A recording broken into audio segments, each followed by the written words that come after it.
सलूनमध्ये massage करण्यासाठी जात असाल तर काळजी घ्या, कारण एका सलूनमध्ये चक्क थुंकीचा वापर करून ग्राहकाची मसाज करण्यात आली आहे। हा किळसवाणा प्रकार सीसीटीव्ही कॅमेऱ्यात कैद झालाय।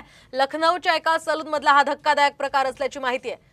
ग्राहकाच्या तक्रारीनंतर पोलिसांनी त्या सलूनवाल्याला अटक केली आहे।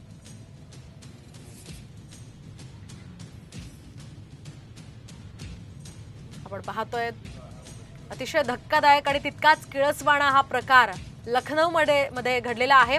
असाच एक प्रकार एका महिलेसोबत घडला होता। या प्रकरणी या महिलेने आक्रमक भूमिका घेत त्या सलूनवाल्यावर कारवाईची मागणी केलेली होती।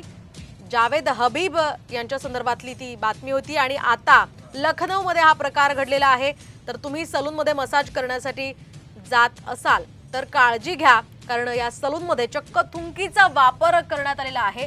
ग्राहकाची मसाज या ठिकाणी चक्क थुंकीने केले जात असल्याचा हा प्रकार समोर आला।